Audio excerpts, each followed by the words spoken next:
Mirëmëngjes, përshëndetje gjithë teleshikuesve nga Ona Ndika Bgju, mirë se vini në transmetim të drejtë për drejtë në Report Televizion, mirë se vini dhe mëngjesin e sotëm në emisionin Shtypi Ditës dhe ju. Spari do t'i njoh me titujt kryesor të gazetave për sot, jemi ditë e shtunë, data shënon 9 maj të vitit 2020 dhe pas do të kemi mundësi që të komunikojmë së bashku se përket temës së ditës apo edhe problemeve dhe shqetësimeve tuaja. Do të kemi mundësi ta nisim me gazetën Panorama, pasqyrë në shtypjet për ditën e sotme, kemi në ekran edhe zhvillimin kryesor pra kryer artikulli në numrin e kësaj të shtune.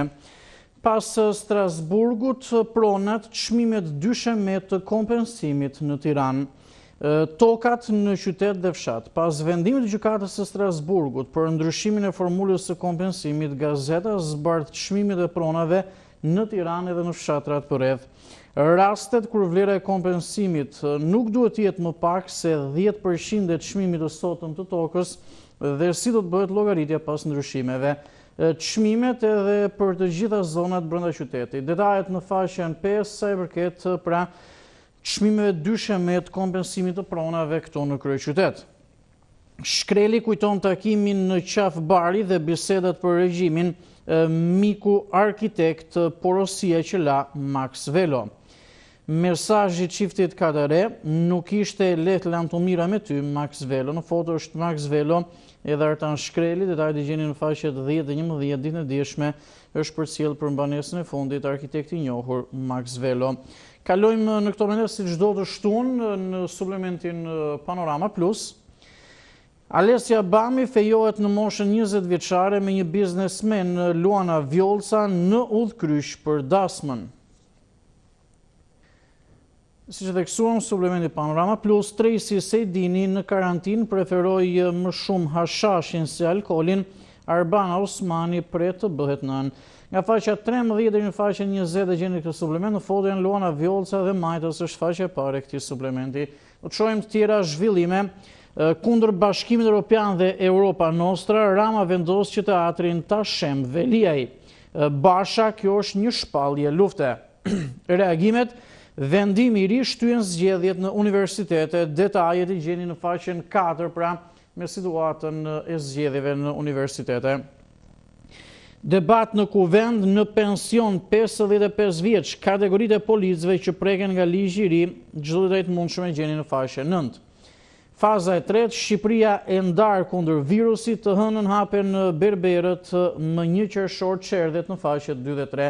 Në brëndësi, do të shohim pak edhe opinionet e komentet e ditës sotme që janë pasqyruara në numrin e kësaj të shtunë në gazetën Panorama.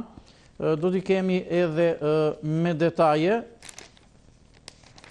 në brëndësi pra, e shohim në këto momente. Kemi edhe një rubrik të veçantë. Ata që hëngrën plumbin në Kahmot hanë edhe sharje sot. Një deputet tha, zbritën nga mali me opinga, me rastin e 75 vjetorit të ditës së fitores mbi nazizmin. Jeta është e shenjtë, satrapëve as që u bëhet vonë fare, ata atë duan, u pastrohet rruga, u lehtësohet puna. Është një opinion që vjen nga faqja e parë nga Cecilia Plasari, nga një shëtitje në vigjilje të ditës së fitores. Dhe duke mbetur pak a shumë tek i njëjti argument, në faqen 23 kemi lutja e gjyshes Sime para fotos së vajzës 17 vjeçare të vrarë në luftë. Pati mira prindër që si ndaluan dot bijtë të përfshihen në rezistencë. U vranë në qershorin e vitit 1944 e mitraluar nga një aeroplan gjuajtës gjerman gjatë një veprimtarie të rinisë antifashiste. E lexoni këtë zhvillim në faqet 22 dhe 23, por do të shohim edhe dy opinione tjera në faqen 12. I kemi në këto momente në ekran, së pari atë se çfarë shkruan Visar Zhiti. Koha me Max Velon dhe koha pa Max Velon. Vepra e Max Velos me shok janë gjyqje dhe ndëshkimi moral, kujtesa e zvërtetës. Koha me Max Velon e dënuar është diktaturë dhe dëmshme. Nuk është koha të gjithëve, por ngrirje e kohës. Koha dhe me Max Velon, dëshmitari vuajtjes dhe artist me krijimtarinë e tij të lirë, është koha të gjithëve që sjell ardhmëri. Personalitete si Max Velo tregojnë drejtimin, shkruan ndër të tjera Visargjiti, edhe nga Plumb Nako së fundmi, siguria publike në Shqipëri sipas një studimi. Plumb Nako është ish drejtues policie dhe shkruan siguria publike në Shqipëri sipas një studimi. Detajet e plota i gjeni në faqen 12. Përfunduan gazetën Panorama në numrin e kësaj shtune, pam gjitha zhvillimet e pasqyruara jo në faqen e parë, por edhe në brëndësi dhe suplementin e ditës sotme. Zhvendosemi në gazetën Mapo, si çdo të shtunë në fakt gazetën Mapo e kemi në versionin Mapo Weekend, pra numri i fundjavës është për sot edhe nesër. Shohim së pari kryeartikullin zhvillimin kryesor. Misteri 15 tenderave sekret. Një raport mbi çfarë ka ndodhur me hetimet dhe cilat janë procedurat sekrete të tenderave të pandemisë që po verifikohen. Pse u aplikuan tenderat sekret dhe pse nuk ka asnjë transparencë mbi parat e shpenzuara, shkruhet ndër të tjera në gazetën Mapo. Pse nuk dihet çfarë është bler, sa është bler, me çfarë çmimi dhe ka mbritur malli porositur. Skepticizmi mbi prokurin dhe cili është dëmi që sjell ky lloj standardi. Flet për gazetën Mapo Aranita Brahaj, një ekspert e spikatur e fushës. Detajet nga faqja 3 deri në faqen 5, pra misteri 15 tenderave sekret e lexoni në brëndësi, është kryeartikulli në numrin e ditës sotme të gazetës Mapo. Kemi suplementin Mapo letrare, gjua shqipe ka forcë me pranue krye vepra, është një bashkëbisedim nga Ardian Ndreca. Poezi nga Elida Rusta, erdhën shirat e mermert të ndarjes, ese nga Eli Kanina, varkat e vogla, Bota Nudo, refleksion nga Fatbardha Sulej. Histori nga Lorenza Galliu, 1944-1945, kriza humanitare e popullsisë Çame. Profil Max Velo, ikja një intelektuali pa kompromis. Një qytetar model, një zotëri vërtet, mishërimi dukshëm i vuajtjes, dhimbjes, dëshpërimit dhe dështimit të shoqërisë sonë për të gjetur lirinë dhe dinjitetin njerëzor. Parizjeni i fundit i këtij vendi që i ngjan gjithnjë më shumë Azerbajxhanit. Detajet i lexoni në faqen 9. Mapo aktualitet, situata lehtësojnë kufizimet, zgjerohen zonat e gjelbra nga data 11 maj. Kosova, rreshtimi pro SBA-s apo BE-s, reflektimi pas sigurisë për dialogun. Imer Mushkole shkruan komentin me titull Gjuha që vret. Nga Wilhelm Bater, mund të lexoni, gjyqtarët gjerman i shpallin në luftë BQE-s. Pra Bankës Qendrore Europiane, besoj. Komentin e gjeni në faqen 8. Nga Plumb Nako mund të lexoni siguria dhe integrimi i Shqipërisë në Bashkimin Evropian. 9 maj, Dita e Europës erdhi përsëri dhe po ashtu në për kanale të shumta mediatike, njerëz të pushtetit dhe të politikës kanë rastin rutinë të flasin për integrimin e Shqipërisë në Bashkimin Evropian. Të bën çudi fakti se me sa kompetencë diskutojnë dhe sa shumë nuk janë të saktë krahasuar me masën e madhe të publikut të vendit, duket qartë që nuk e njohin gjendjen ose e refuzojnë ta njohin. Për të qenë sa më neutral në shkrim, nuk po jap asnjë gjykim mbi qëndrimet e opozitës, se sa reale është ajo, por lexuesi le ta shoh vetë nëpërmjet një sondazhi të organizuar vitin e kaluar dhe si vjet nga Qendra për Studimin e Demokracisë dhe Qeverisjes. Detajet në faqen 2 nga opinioni që vjen nga Plumb Nako, me të cilin ne lëm pas edhe gazetën Mapo, edhe kësaj sot në versionin Mapo Weekend. Kalojmë gazetën Tema. Do të shohim edhe kryeartikullin së pari, në foton kryesor janë qytetarë që lëvizin, besoj, në për kryeqytet, sepse kryeartikulli zhvillimi kryesor ka të bëjë pra me planin e hapjes. E kemi edhe në ekran, plani i hapjes nga 11 maj e në vijim. Nga muzet, stërvitet e sportistëve, baret, restorantet, e deri te hapja e kopshteve dhe të çerdheve. Detajet i gjeni në faqen 4, pra planin e hapjes që nga e hëna ardhshme edhe në vijim. Nga Adriatik Lalla tek Bashkim Dedja, SPAK, pra struktura e posaçme antikorrupsion, nis hetimet ndaj 20 gjyqtarëve dhe prokurorëve. Me robaze e Dritan Hila i përgjigjen Berishës, oj pa burr që vrave shkatrove Shqipërinë dhe djali yt u martua me kushërirën e vet, detajet në faqen 5. Mendoja se kisha shok, ata ishin përbindësha. Historia e trishtë e Max Velos, si u spionua nga gruaja dhe vjehra dhe u akuzua se shkonte me një franceze e lexonte libra erotik. Detajet i gjeni në faqet 10-11, Max Velo mbylli syt këtë të ende në moshën 84 vjeçare, deri në ditën e fundit ai ishte ndërthurje vazhdueshme me artistit arkitekt që nuk bënte kompromis me të vërtetat. Kalojmë në pjesën e sipërme, në pjesën ballore të gazetës Tema. Bankat kundër Ramës, s'ka kredi për klientët që performojnë dobët. Antena brenda familjes, një rubrike e përditshme, Carmina me shpresë për dasmë në tetor pasi zgjedhjet u shtyn. Shifra optimiste me këtë ritëm virusi në Shqipëri mund të zhduket në qershor, detajet në faqen 6. Në brendësi në faqet 8 dhe 9, si çdo ditë të shohim pak opinionet dhe komentet e ditës. Së pari kemi një shkrim nga Enver Robelli, e kemi në ekran për Maxin, pra Enver Robelli shkruan për Maxin. Një nga ato fjalit që Max Velo i thoshte me zell polemik dhe pa menduar fare, sepse të heqësh këpucët para se të hysh në një banesë e shtëpi në Ballkan është veprimi më i mençur që mund të bëni kur ke parasysh gjithatë pa pastërti në rrugë, të plot në faqen 9. Po në faqen 9 nga Irena Beqiraj, ish zëvendës ministre e financave mund lexoni COVID-19 duhet të subvencionojnë punësimin për të mbrojtur nga kriza.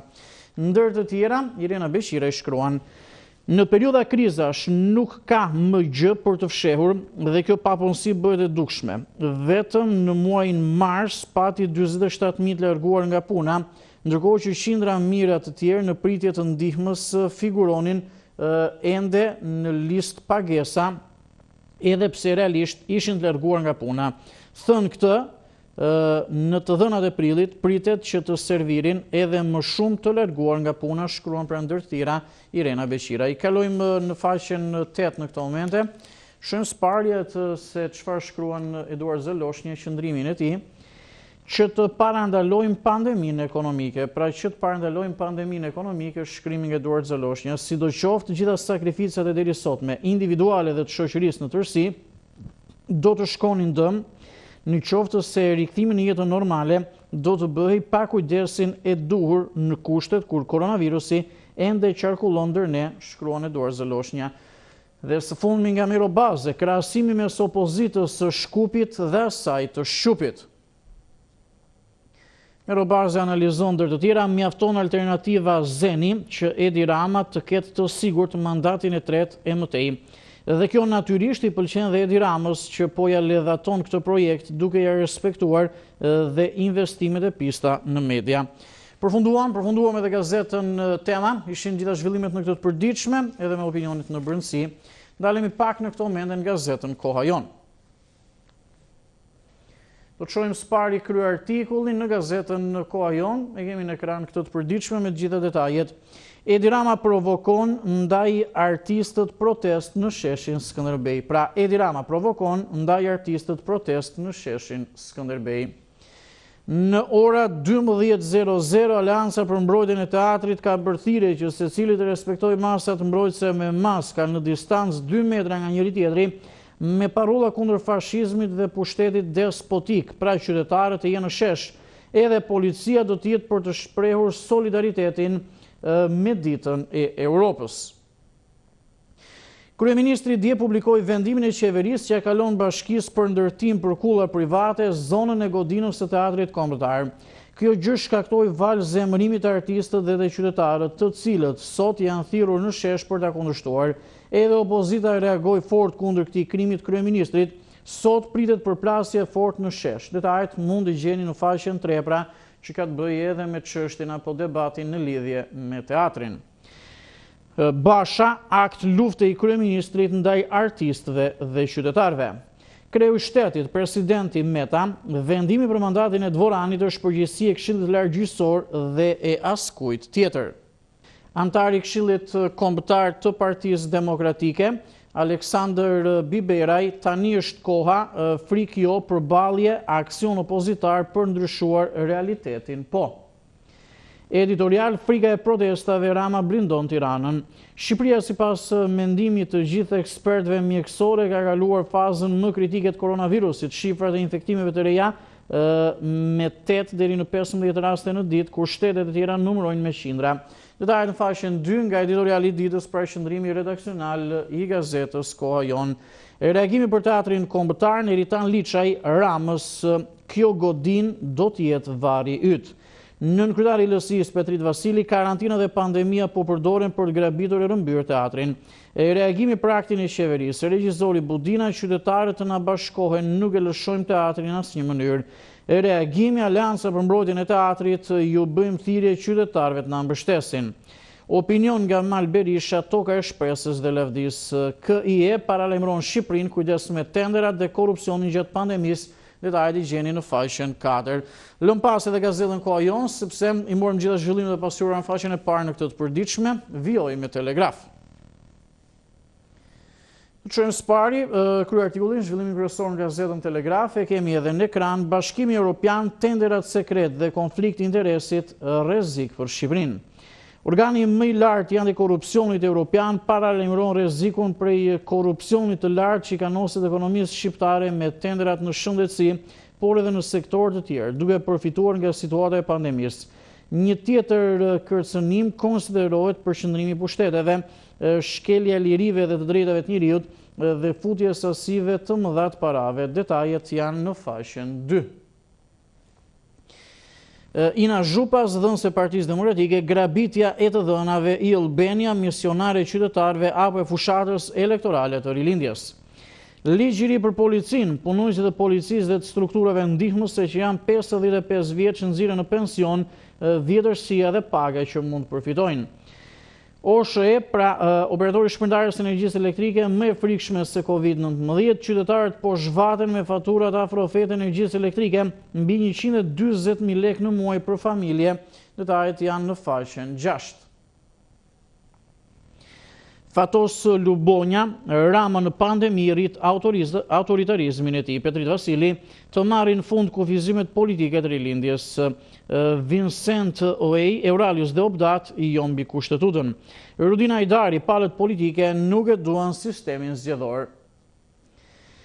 Sot 9 maj, 75 vjetori fitores së popujve mbi fashizmin. Gjatë luftës së dytë botërore u prodhuan 650.000 aeroplan, 290.000 tanke dhe 1.5 milion gryka zjarri. Në këtë luftë morën pjesë 110 milion trupa dhe u vranë mbi 50 milion njerëz. Flasin Myfit Guxholli, Bashkim Qelja, Anastas Gurma dhe Recep Ali Mema përshëndesin presidenti Meta dhe kryebashkiaku Ruçi ose kryeparlamentari Ruçi. Gjithsesi detajet i gjeni nga faqja 9 deri në faqen 14. Është suplement Mapo Ekonomi, po falimentojmë nga kriza, 6.000 biznese u linqepenat. Qeveria zyrtarizon prishjen e teatrit kombëtar për t'u hapur rrugë ortakëve për ndërtimin e kullave. Reportazh nga Ilirian Luri, Nurie Qiqo, vajza që shëndisi flamurin kombëtar pa shenjat fashizmit në vitin 1942 në mashkullor. Histori e rrallë, si u fshe brenda një varri për t'i shpëtuar arrestimit në Dunavat. Detajet i gjeni në faqen 19. Kemi situatën apo rubrikën Mozaik dhe Aktualitet. Vepror Hasani, pas siguria për të nesërmen detyron korçarët të kursejnë, tregtarët po ngrojnë në diell. Mojsi Dalipi, Elona Hasanaj, artistja e koshit të flamurtarit, e cila fitoi 6 tituj kampion në basketbol. Mjekësi, ja cilat janë shkaqet e dhimbjeve të krarorit, ushqimet që luftojnë reumatizmin.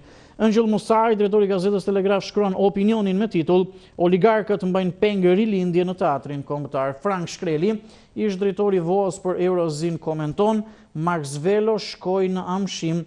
Këto komente i gjeni në faqet 9 dhe 10 në brendësitë gazetës Telegraf. Ne do të zhvendosemi në këto momente në gazetën Sot për të fokusuar në këtë të përditshme. Edhe më pas do të jemi në Panorama Sport. Për shemb spari gazetën Sot. Fillon reprezalia mes të ngelurve në veting nga Dedja e Ndreca te Selimi e Islamaj. SPAK hetime për 10 ish antarë gjykatës kushtetuese dhe të lartë. Detajet mund t'i gjeni në faqet 2 dhe 3, për cilët gjyqtar apo ish antar bëhet fjalë. Hyjnë në fuqi ndryshimet në kodin penal, juristët kushtetuesi e rrëzon lehtësisht nëse ankimohen jashtkelljet që janë bërë. Ambasadorja Yuri Kim, mesazh i lirë metës dhe politikës. Shtetet e Bashkuara të Amerikës nuk ndryshojnë kurs për reformën në drejtësi dhe luftën ndaj korrupsionit. A është koronavirusi mashtrimi më i madh në histori? Washington Times, gjithçka e tepruar, masat izoluese po shkaktojnë më shumë pasoja. Miratohet ligji rreth 600 efektiv policie dalin në pension parakohshëm ja procedurat që do të ndiqen edhe kriteret e nevojshme. Komentet e analizat e ditës nga Bernard Zota i mund të lexoni. Shqipëria dhe kontributi i saj në fitore, nga Bersi Bekteshi, mbi gjithë distancimet vlen ai me politikat korruptive kundër demokracisë. Nga Bardhyl Bejko kemi një tjetër analizë, pajtimi i Metës, qetësimi i Ramës, revolta Basha Monika, bosht politika. Shohim tjera zhvillime nga gazetën sot, cilat i kemi edhe në ekran. Vijon qetësia Rama Meta pas kodit penal presidenti koordinim me qeverinë edhe për zgjedhjet në universitete. Qeveria njofton masat e reja nga hëna reduktohen kufizimet në pjesën ndërmuese të vendit, qerdhet dhe kopshtet hapen nga data 1 qershor. Kalon në bank paga e dytë e luftës, tatimet udhëzojnë bizneset si duhet veprojnë me derdhjen e kontributeve shoqërore. OBSH për Organizata Botërore e Shëndetësisë krah Kinës deklaron se mund të duhet mbi një vit për gjetur origjinën e COVID-19, Gebrejezus vijon të përhap panik. Shtyen zgjedhjet në universitet, Artan Hoxha mënyrë koni ndërhyri hapur në proces, shkelje flagrante me shkarkimin antarëve të KIZ. E lexoni në faqe 9 çfarë ndodhi me zgjedhjet në universitetet, cilat janë shtyr pas një vendimi të ministres arsimit. Ishte gjithçka edhe nga gazetën sot, kalojmë së fundmi tek panorama sport, marrim zhvillimet sportive të ditës, edhe mbyllim gjithë hapësirën e Shtypit të ditës. Do të jemi me gazetën Panorama Sport. Superioria nis më 31 maj, zbardhet edhe plani i Federatës Shqiptare të Futbollit. Ministri e Shëndetësisë jep okejin për stërvitjet më 18 maj, sot takimi i ekspertëve. Zbulohet kalendari i ri i kampionatit, finali e kupës në datën 2 gusht, detajet i gjeni në faqet 2 dhe 3. Mbrojtësi Hysaj hyn sërish në orbitën Juve, paguan Deshilio, lexoni në faqen 16. Rikthehemi tek zhvillimet nga sporti në vend. Drejtori Kuksit, stërvitjet fshehurazi, në Xhipi kundër Tiranës luhet titulli të ndërhyjë shteti. Bardhe Blut kanë humbur bomberin me melli i fundit i mohikanëve. Detajet lexoni në faqet 6 dhe 7. Opinion nga Gzim Sinemati, s'do zoti Rama të hap qepenat, por goli vjen nga presidenca. Vëzhgimi futbolli në 12 qarqe, ja kush është fshirë nga harta. Flamurtari, arratisja në Suedi me mushi, nuk i ka se prisja fëmijë, detajet mundi lexoni në faqen 8. Statistikat Partizani më i dobët në 7 vite. Epoka e presidentit Demi, kjo është skuadra me ecurinë më të keqe pas 26 javësh. Vllaznia Xhahysa, Federata Shqiptare e Futbollit, një turp me pagat e luftës. Shohim dhe zhvillimet nga sporti evropian në këto momente. Itali, ankth te Milani presidenti, kemi disa të infektuar. Seria A, të gjithë tamponët negativ, Interi i bën gol virusit. Bayern Munich, Flick urdhëron dua titullin e 8 për tifozët. Flet arbitri, Klatenburg, Messi nuk ankohej, CR7 skapej në sprint, detajet në faqen 19. Ishte gjithçka në Panorama Sport, edhe kjo ishte gjithë pasyra e Shtypit për ditën e sotme. Jemi ditë e shtunë, dhe shënon 9 maj të vitit 2020.